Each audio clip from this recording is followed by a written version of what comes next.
And I would challenge people to just think about little small things you could do, whether it's a gym membership, whether it is something that's, not a lot of money, low risk kind of things to think about, and challenge yourself to say, hey, if I were to start fresh or push the reset button, would I make this same decision today I like that I've made in the past that I've been living? Treading water is the same as drowning to people like you and me.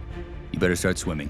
Welcome to I'm the One podcast. I'm your host, Rob Green. So I got a question here. If you were going to a concert or a sporting event and tickets were $200 and you felt sick, Yeah. would you still go? Most likely I wouldn't go. Why? I think it's an example of the sunk cost fallacy. So are you familiar with the sunk cost fallacy? Not particularly so. Fill me in. It's the cognitive bias that we sometimes use to think about past resources we've committed, and we use that to influence our current decision making. So what I mean by this is a great example of that situation, of that model, what happens to us. So we spend the $200 and then we don't feel well. And if we go to the event, let's say it's a sporting event, we're probably not going to really enjoy it, right? True. But we say that I've already spent, it's $200. That's the way I grew up, at least. We've already spent the money. We're going to go and we're going to have fun no matter what. I don't care if you throw up all the time. We've already committed. We're committed, right? And I think it takes some awareness and some logic behind it to say, well, you know what? Hold on a second.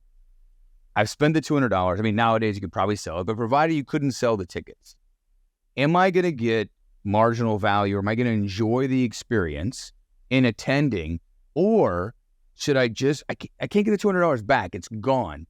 So now my decision is, should I go or should I not go?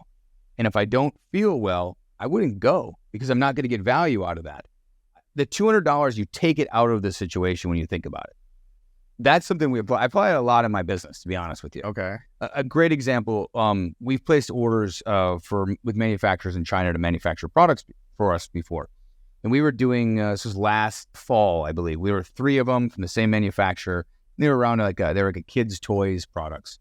And the manufacturer was unable to meet the deadline that they gave us, which meant that we wouldn't get the products in time for Q4, which is where all the volume is for those products. Sure. So very few people buy kids' toys in January after they spend all their money on Christmas shopping for their kids.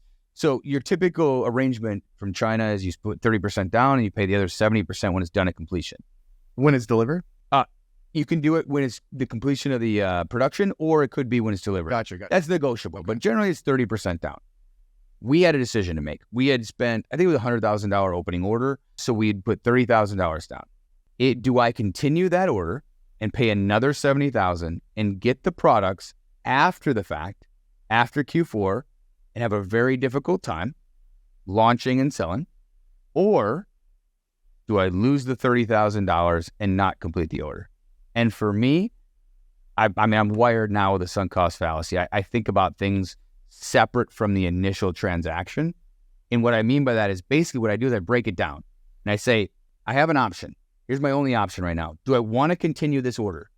This order is going to cost me $70,000 to get this order with this situation. I take out the fact of the $30,000 in the beginning, and I don't force that to commit myself to following through on that order. So you're losing 30,000. You've already lost 30,000 either way. Oh, gotcha. You've already paid the 30,000. Gotcha. Okay. That's the sunk cost part. All right. Right? That money's gone. You're not getting that money back. Right? So that shouldn't influence logically and rationally your decision making and how you make a decision on whether you want to pursue it or not. I mean, we see this in all facets of our lives, right? Somebody will go to school and they go get a degree for something, and then they start the job and they go, God, I don't want to be a lawyer. Shoot, I went to law school. What do I do next? And a lot of people will make the decision to go and continue with that for 10, 20 years, Yep. right? But having the ability to step back and go, all right, what actually do I want to do? What actually do I want to spend my time and energy on, regardless of the decisions I've made in the past? And I don't think some people have problems with it from a quitting perspective or changing their mind. I actually think it's a sign of genius to be able to say, I've got new information and I'm going to change my opinion, as opposed to saying, I've always believed this, therefore I should always continue to believe this, right? We got this whole situation in politics now where people that change their minds, some people think it's a bad idea. I think it's the right way to think about things. You've got new information, judge it on its merits. The same thing with sunk cost fallacy, and really comes down to spending money. So going back to the whole thinking differently. Yeah. Right. So you have this thought process, politics, right? Easy way to go. So you have this sort of value, this thought process that you go down. To me, you are stuck in a just hole or a cave if you aren't able to listen to somebody else or another idea or another thought, and to be, because if it's better, change. Yeah. But what you're saying is, even if they hear it, they're going to stay in because that's just what they know. Yeah, I think a lot of people just, it's almost like it's like momentum, right? And so they're on the same path, right? So an object in motion stays in motion, right? This is why subscription models work so well from a business perspective, right?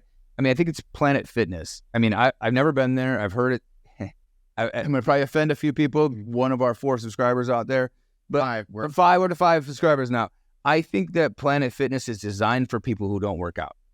The way I understand the business model, Well, why? they don't have free weights. They don't have a lot of free weights. They have very few. It's all machines.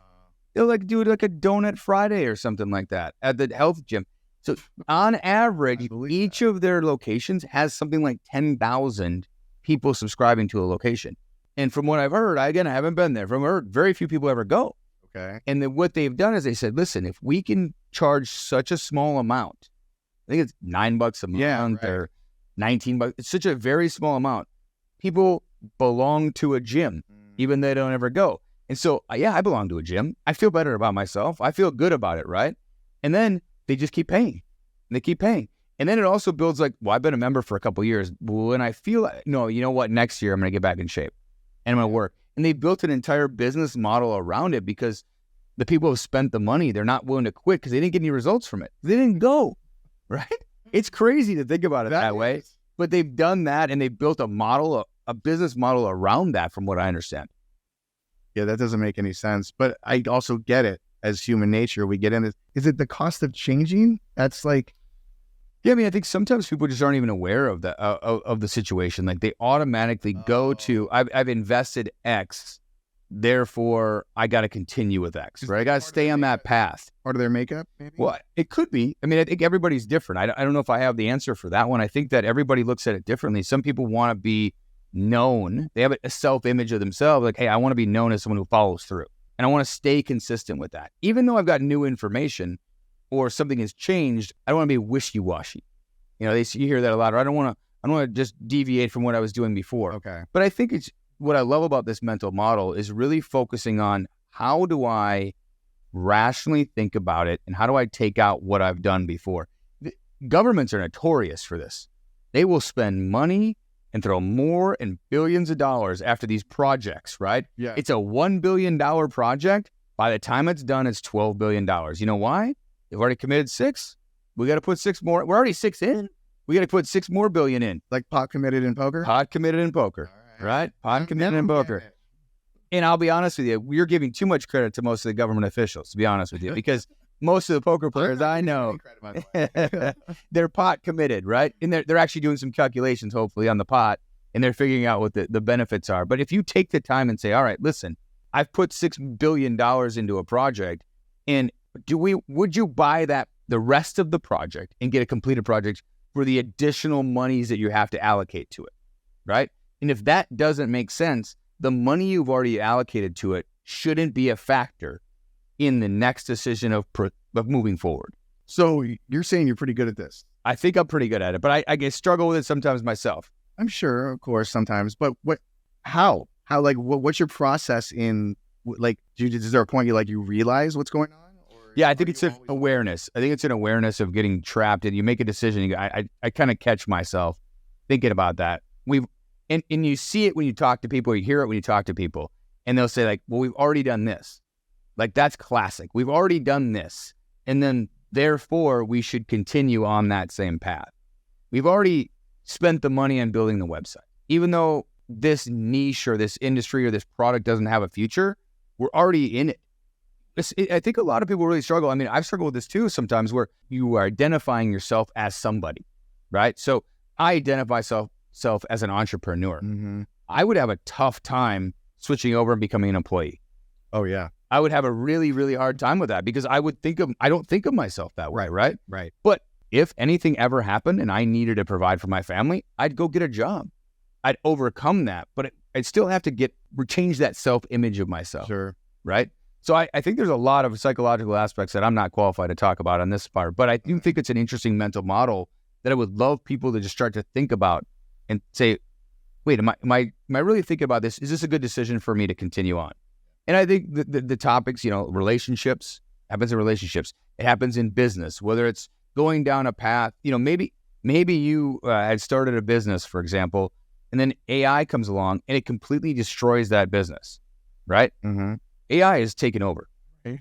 There are going to be either businesses that utilize AI and there are going to be businesses that used to be.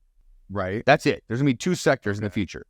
Either utilize AI or you don't have a business anymore. That's what I truly believe. So learn AI, is that what you're saying? I see you better learn some AI and you better have people on your team. That is the point. You better integrate it and use it as a tool that it is inside of your business, right? And so I think about it from that perspective of what do you, with the wealth side of things change. The relationships, the health, things change, new information. Do I want to make the same decision I made in the past, especially when I've committed money to it, which is usually the resource we're talking about here. I've committed money to it. Do I want to keep on that same path? Or should I push the reset button and make a different decision? And it is easier just to keep going with the flow. Yeah, I think I've been married now for 15 years, but I think, I've had girlfriends when I was younger that kind of went with the flow. They're like, probably not the best decision. We should probably end this thing, and kind of kept it wasn't going to end in marriage. She's not going to be a subscriber, but I had to kind of realize it's time to move on from that and go to the next. Maybe she's still pining for you. You never know. I don't think so, but I think that it's time to move on, right? It's time to move on and just reassess. There's one that I use with my team a lot, right? And we'll have this discussion. Maybe we've got an employee who we've given them some performance reviews. We're hoping that they can do a better job. We've given some feedback. And then we're like, what should we do about this employee? Should we keep him or should we let him go? And the question I always ask the team, and I ask myself, if we were going to hire for this exact role today, would we hire this person? Love it. Every single time at this point, when we've gotten this far in the conversation, it's time to let him go. Because the answer is always no. Knowing what I know now and knowing the situation, I wouldn't hire that person for that role. That makes sense. Right? And so that's just a little question to ask myself. Would I do that? It's great in a relationship. Hey, I'm dating somebody. If I met them today and I knew what I know now, would I start dating them? No chance. Yeah, and that happens, right? And then you're like, okay, well, I should move on. But most people, I think, you keep that consistency, you keep that flow going. And it does take courage, right? To make it, we're talking big things here with letting people go. We're talking about relationships. These are big things, but there's some really small things and I would challenge people to just think about little small things you could do, whether it's a gym membership, whether it is something that's, not a lot of money, low risk kind of things to think about, and challenge yourself to say, hey, if I were to start fresh or push the reset button, would I make this same decision today I like that I've made in the past that I've been living with? That's a hard thing to do. A lot of this there's an emotional aspect to it. Yeah. And you're tied to it. Like you're talking about the gym and, I'm all that kind of stuff. I see myself that way. But to be able to separate yourself from that. And I guess I tell a lot of my clients this is, what would you tell a friend in this situation? What's the advice you'd give them? That's a good question. And it's usually much different than what you would give yourself.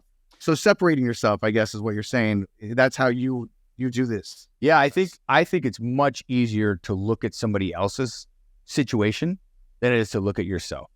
And trying to remove yourself from the situation and be an outsider to your own situation is the best way to do that in my experience. Because, in the mastermind that I'm in with e-commerce entrepreneurs, it's easy for me to see their business and look at their financials and go, you got to easy, do this. And then you got to look at your own and go, ooh, I should do that same. I should follow that same logic and same advice on my own business. So there's another thing. Relationships are the perfect example. It happens in all situations. In a relationship, you live in a bubble. Yeah. And this is your perspective and this is what you see. And then when you break up, you start to move away and you start to see it from different, and you're like, what was I doing this entire time? Yeah. So just taking yourself away from it, which is a difficult thing to do. Yeah. But having certain, I guess, techniques and able to do that. Yeah. I think the question you mentioned, the question I mentioned, having a framework around it or some questions to prompt yourself or have a friend prompt you is the best way to get in that mindset. And then I think decision-making is a muscle. And I think you must practice it. And in this regard, it's being self-aware and then practicing, and start with something low risk and think about what you're doing in your life that you could say, hey, you know what? If I were to start doing this now, would I make the same decision? So maybe like the listeners right now, if they're thinking about, maybe they can't think of anything right now, but something pops up. Maybe sit down with a piece of paper, write down a few things, just ideas that possibly might be there, and then do what you're talking about. Like, would I do this today? Take yourself away from it. Yeah, there's a bunch of questions you can ask yourself. Does this serve me? Is it making me happy? Would I make this decision today to do whatever I'm continuing to do right now? Those are some easy questions to ask yourself. And if it's, no, it might be time for some self-reflection. It's just, probably most of the time. Again, not here to give financial or relationship advice, but this is the way I think about things.